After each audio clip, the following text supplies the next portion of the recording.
Following the success of Godzilla vs. Kong in 2021, talks began to take place on how to expand the Monsterverse even further, as the future of the franchise remained more or less up in the air, given that Godzilla vs. Kong was initially expected to be the last entry in the franchise, hence why there was no post-credit scene at the end of the film. And considering that this movie was shot in 2019, before the unspecified virus of unknown origin, and other factors that kicked off the Hollywood crisis that we have become so accustomed by now. Because obviously big IPs showing post-credit scenes to tease their upcoming projects was pretty much the norm and more or less remains the norm to this day.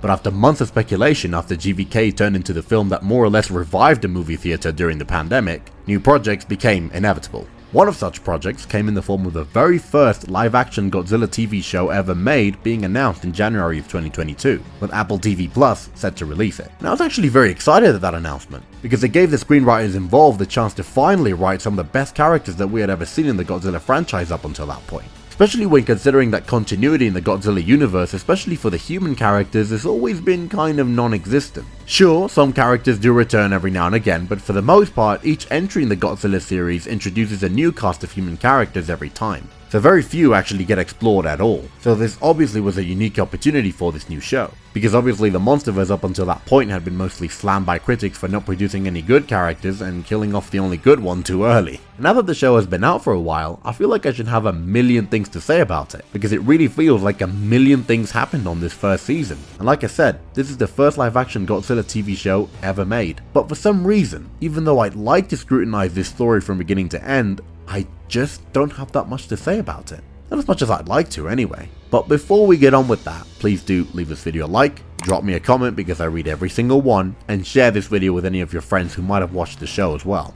And now, let's dive back into Monarch. The first thing I will say, however, is express how grateful I was at the level of production and budget that the show was given, because luckily for the fans, Godzilla is at least for now the only famous IP that Apple has the rights to. All their other big series are either original stories or based on works that aren't as worldwide famous as Godzilla is. So naturally, Apple clearly gambled a lot of money on this production. And I'm very grateful for that because the look of the show is pretty much impeccable throughout the 10 episodes. However, in terms of story, I feel like right from the off, the series should have gone in another direction in my opinion. Because first of all, the show revolves around yet another family who is directly affected by the monsters. But we'd already seen that in the Monsterverse. Twice. One time half well done, the other time not so much. So before I even get to what worked, what needed polishing, and what needed to be totally dropped in my opinion, let me tell you about what I was hoping that the show would focus on when the series was announced. Now, as I said in my previous video, writing compelling human characters in Godzilla stories is very difficult, as proven by the Monsterverse itself and most of the films in general. But I also think that the Monsterverse has done a marvelous job at making Godzilla way more mainstream than ever before and expanding the fan base more than ever before. Now, to get into the specifics of what I mean by this, let me put it to you this way. Godzilla obviously had a fan base to begin with well before the Monsterverse was even a thing, because the character had already been around for 60 years. Yet, Godzilla didn't have much accepted lore before 2014. Like I said before, each era of Godzilla started pretty much from scratch, but not in a James Bond kind of way, where each interpretation of the character had its own saga. In fact, some of the movies at times started from scratch so literally with each release, that every time a new one would come out, what would actually count as canon, which took place before the film in question, was the original movie, maybe a couple more, and that's it. Hell, sometimes only the original movie counted as canon, and literally all the other films in the timeline were completely ignored, as was the case with most of the Millennium era of Godzilla that took place in the early 2000s. But ever since Dr. Serizawa explained Godzilla's origins to Ford Brody, the Monsterverse has actually provided a hidden world explaining where the Titans came from, establishing that they exist to bring back destroyed ecosystems through their radiation and other supernatural terraforming abilities. Which sounds insane, but it's actually rooted in reality. There's a lot of life right now living in Chernobyl, for example. So these titans that save ecosystems sound like a myth. But that's how myths have always worked. When people on small ships compared to the ones we have now saw large tentacles on the surface of the water, their imagination ran wild. So wild in fact that they created the myth that we now know as the Kraken. Because all myths to an extent are linked to reality. And since Legendary couldn't get the rights to all of Toho's monsters, they actually named most of the titans that we haven't seen after real life myths. Quetzalcoatl, Baphomet, Makela Mbembe, a dormant leviathan sleeping in a loch in Scotland, All of these are based on real myths and deities from various ancient cultures. And before the Monsterverse, Godzilla didn't have any lairs or wormholes that he used to travel across the world so quickly without being seen, or ancient civilizations who worshipped him. So, if humanity in real life has been around 300,000 years or thereabouts, and the first true civilizations that we know of appeared relatively recently compared to that time frame, perhaps in this fictional timeline, our first great civilizations were probably destroyed by the Titans, and thus pushed us back many thousand years, who knows? Or at least that's the theory. But that's the thing with the modern entertainment industry. When you do world building and create new lore, you strengthen fan bases. You give them material to discuss, theorize and speculate on through online communities. And what does that translate into? Popularity. And what does that bring?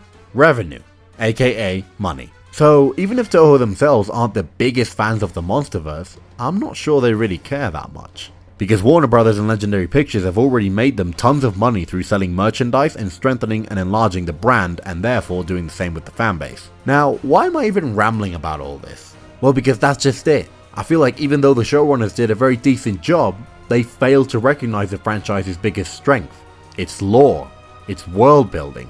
And they did expand on it, of course, and in some very interesting ways that I didn't even see coming myself, but that should have been the focus of the show from the very beginning. Remember in the first episode when Kate sees anti-Godzilla signs whilst on the taxi on Tokyo, and then she sees the missiles, until the taxi driver then says, San Francisco was a hoax. They did it with CGI. And bear in mind that in this timeline, Godzilla has actually never attacked Tokyo, at least not yet. And then later on in the show, we learn about how Kate herself was a skeptic too, merely hours before seeing Godzilla herself, which was most likely a reference to the unspecified virus of unknown origin. And that very real event literally divided the world in two. And so would this if it was real. Of course countless people would think it's fake. I mean, the blue whale is the largest real-life animal that we know of, and they can grow to be 98 feet long and weigh around 200 tons. But all of a sudden we'd expect everyone to believe that there's creatures that are around 550 feet long, 354 feet tall, and weigh around 90,000 tons? This is what the show should have focused on in my opinion. When the young part of the cast are at an airport and they see an ad for a bunker-like home for the rich, exploring how the world would really react if this was all real. Think of how economies would collapse, and how people in coastal cities would flee in fear of Godzilla or something else showing up. New York, Hong Kong, Barcelona, Dubai, Rio, Tokyo of course. There would be mass exodus in cities like this. Whole industries such as fishing would completely plummet, and around 11 billion tons of goods are transported by ship every year. I mean, the more I think about it, the more royally f***ed I think we'd be. Godzilla would screw up the world without even having to set foot on any shore once the world found out he was real. So if it was up to me, the world building and expanding of the lore would have 100% been the focus of the series. And as far as for what was the focus of the show, I think it was decent. Because if Godzilla hadn't been in the series at all, and this was just some time travel conspiracy drama, I think that this show would have been an okay at best, and that's me being generous. And what annoys me is that the weak sections of its story could have been easily avoided. Okay, first off, why is May a thing? Like, I'm being totally honest here. What does she do? What does she add? Why is she there? They dedicated a whole episode to her. They show her backstory. Literally everything about her. And I still think she's a waste of space. And after they reveal her real name, they go right back to calling her May. What was the point then? And she's just one of those characters that manages to not change her facial expression at all throughout the whole show. Was she really necessary to introduce Apex? Because I'm certain that if you literally cut her away from the entire thing, no one would even notice. Because without May being there, Kentaro and Kate would have had way more scenes together to actually form a brother and sister like relationship. And then the love triangle literally comes out of nowhere and added nothing to the story. Which brings me to my next point. Too much happens in this show. So much in fact that by the time they actually finally find their father, Kate isn't even there. And Kentaro is, understandably so by this point, completely pissed off at him. He has no idea why the hell he ran away from his children when he saw them at the desert. And neither do I! So this whole setup about the show being focused around a broken family reuniting ended up being only halfway true. Why? Well, because the lore aspect of the show overtook it by the end. which further proves my point as to why the show should have almost exclusively focused on that. Although there was this moment before the season actually wrapped up when the previously established lore seemed totally broken, because in Godzilla vs. Kong, not only is it explained that you need very specific technology to get to the Hollow Earth, but when the characters get back to the surface, they come back to the present. They don't appear in 2040 all of a sudden. But that ended up not being the case once it's hinted at that they actually never got to the Hollow Earth, but the Axis Mundi instead, which is a place that is really neither here nor there.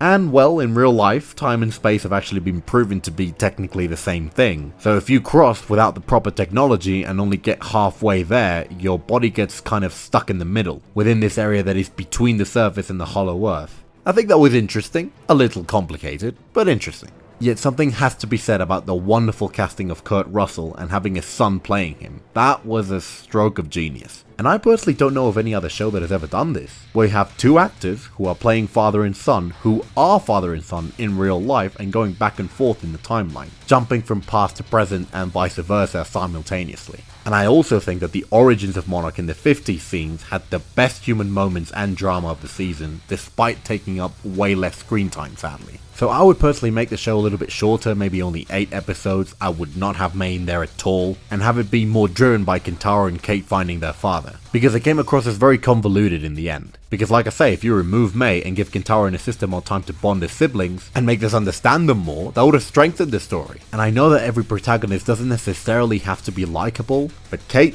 didn't really come across as likable, and I think the show is trying to make her so, but I don't think they really succeeded at that. I agree that she should hate Godzilla. Her PTSD should be probably worse than it is. She wasn't trained like a soldier or anything. I mean, what she saw on the bridge was traumatic. Regardless of whether it was an accident or not, Godzilla killed like her 10-year-old students for f***'s sake. That would take a toll on a regular person. And seeing her warm up to him because she should despise him at first should have been a lot more important. But we got May instead and a lovely love triangle that makes no sense. But at least we got Tim, which was a solid little addition to be honest. And I wanted to see more of Duval. She said her sister died in Janjira. Could she be Sandra Brody's sister? Who knows? Because she kinda just disappears by the end. I think Randa was also well portrayed, but let's be honest here, he looks and acts nothing like John Goodman. And speaking of love triangles, I think I'm not alone in saying that Keiko and Shaw's relationship was explored, therefore I cared about them more, but the way she sort of chooses Randa instead came across as very rushed. Maybe if Keiko simply flat out rejected Shaw instead, with her being like, sorry, I don't really like army guys, I'm a nerd, so I like him because he's a nerd, so I'm sorry. And if Shaw simply remained in love with her regardless, then it wouldn't have been as rushed, and they would of course have more time to focus on the good stuff. And I gotta admit that at first, when I saw that Keiko was still alive, I was like, what the fuck? But by the end, you know what? Keiko was my second favorite character in the show anyway, so I'm glad that they're gonna keep her around. Sadly though, my favorite character who is Shaw is sadly probably dead. I know that there are some theories out there that think that he's alive, but I'd rather have him stay dead. Come on, how the f is he gonna survive that? And well, another thing that the show did was retcon previously established lore, and I'm guessing that there is a big part of the fanbase who wasn't very happy about that. I wasn't the biggest fan of that either, but hey, Apple just produced their very first live-action Godzilla TV show, so I don't think I'll find myself in a position to be complaining, honestly. And finally, like I said in my previous video, after having only one good character who dies 40 minutes in after 4 movies, now in my opinion we have 2 good characters to add to the list, Keiko and Shaw.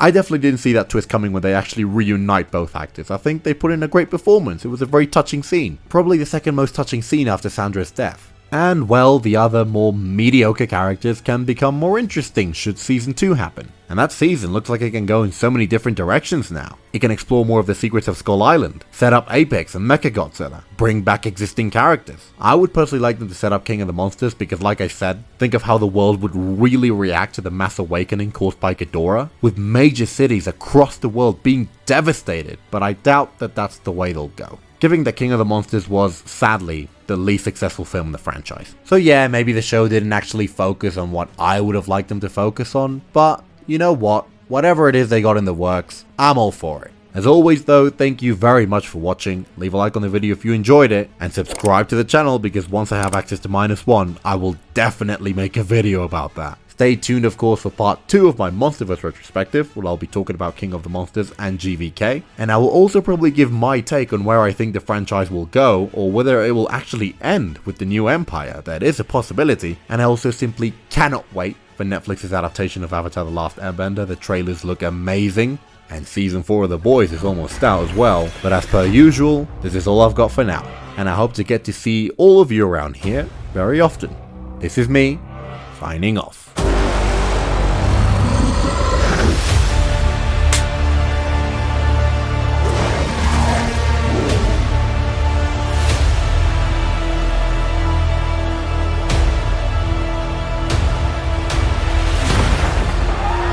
Kong can't stop this on his own. He won't be alone.